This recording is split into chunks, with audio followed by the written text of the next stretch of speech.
Hey guys, what's up? In this tutorial, we're going to teach you how you can find the word count in your documents in the Google Docs mobile application. So let us get started.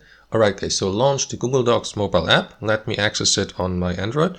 And after that, simply access the document you would like to find the word count for. So let me go with that letter here.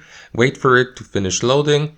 And after that, guys, you won't even need or have to access the editing mode by tapping into that pencil icon.